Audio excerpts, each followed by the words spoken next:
మరణం లేనటువంటి మహనీయుడు స్వర్గీయ వైఎస్ రాజశేఖర రెడ్డి గారి వర్ధంతి సందర్భంగా ఆ మహనీయునికి ఘనమైనటువంటి నివాళులు అర్పిస్తూ సోదరుడు శాసన మండలి సభ్యుడు నెల్లూరు నగర నియోజకవర్గ వైఎస్ఆర్ కాంగ్రెస్ పార్టీ ఇన్ఛార్జిగా వ్యవహరిస్తున్నటువంటి పర్వతిరెడ్డి చంద్రశేఖర్ రెడ్డి గారి ఆధ్వర్యంలో నేను నాతో పాటు సీనియర్ శాసనసభ్యులుగా ఉండి ఈరోజు నియోజకవర్గ పరిశీలకులుగా పార్లమెంట్ నియోజకవర్గ పరిశీలకులుగా వ్యవహరిస్తున్నటువంటి మా పెద్దన్న జంకే వెంకటరెడ్డి గారు, స్థానిక నాయకులు కార్యకర్తలు అందరం కలిసి ఈరోజు గాంధీ బొమ్మ సెంటర్లో ఉన్నటువంటి మహానేత విగ్రహానికి నివాళులు అర్పించడం జరిగింది. రాజశేఖర్ రెడ్డి గారు పరిపాలన మీద జరగని ముద్ర వేయడంతో పాటు నెల్లూరు జిల్లాకు సంబంధించి అనేక రకాలైనటువంటి అభివృద్ధి సంక్షేమ కార్యక్రమాలకి ఆద్యుడిగా, నెల్లూరు జిల్లా అభివృద్ధికి ఇతోధికంగా కృషి చేసినటువంటి నాయకుడిగా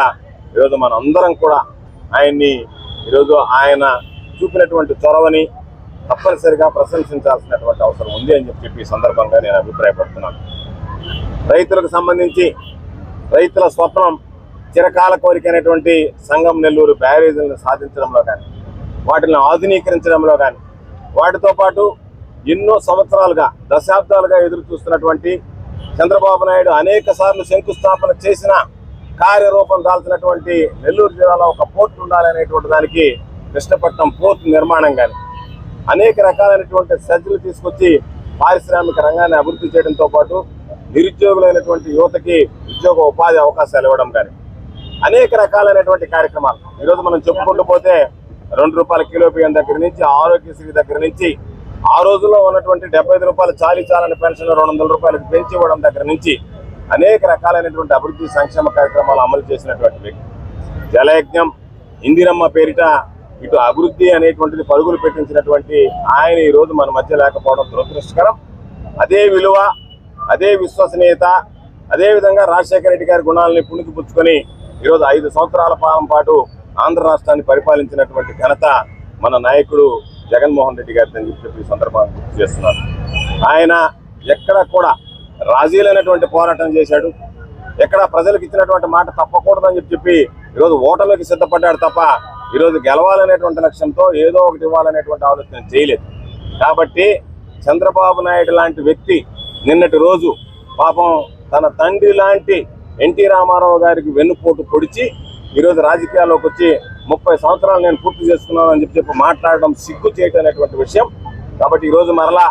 మనం ఈరోజు మహానేత రాజశేఖర రెడ్డి గారి గురించి మాట్లాడుకోగలడం ఈరోజు రాజశేఖర రెడ్డి గారి పరిపాలన, జగన్మోహన్ రెడ్డి గారి పరిపాలనకి నిదర్శనం అని చెప్పి ఈ సందర్భంగా తెలియజేస్తూ మరొకసారి ఎన్ని సంవత్సరాలు ఉన్నా సరే ఈ రోజు గడిచిపోతే రేపు మర్చిపోయేటువంటి ఈ రోజుల్లో దాదాపు 16 సంవత్సరాలుగా రాష్ట్ర ప్రజలు రాజశేఖర రెడ్డి గారిని గుర్తుంచుకుని కంటతడి పెడుతున్నారు అంటేనే రాజశేఖర రెడ్డి గారు ప్రజల్లో ఎటువంటి జరగని ముద్ర వేశాడనేటువంటిది అర్థమైపోతుంది. కాబట్టి ఆ మహానేత ఈరోజు మరణించినటువంటి వర్ధంతి సందర్భంగా ఆ మహనీయునికి ఘనమైనటువంటి నివాళులు అర్పిస్తూ మమ్మల్ని ఆహ్వానించి ఈ కార్యక్రమంలో భాగస్వామ్యం చేసినటువంటి నా తమ్ముడు శాసన మండలి సభ్యుడు పర్వతిరెడ్డి చంద్రశేఖర్ రెడ్డి గారికి, స్థానికంగా ఉండేటువంటి నాయకులకి నా హృదయపూర్వకమైనటువంటి ధన్యవాదాలు తెలియజేస్తున్నాను. మరిన్ని అప్డేట్స్ కోసం మన HN9 టీవీ ఛానల్ ని సబ్స్క్రైబ్ చేసుకోండి.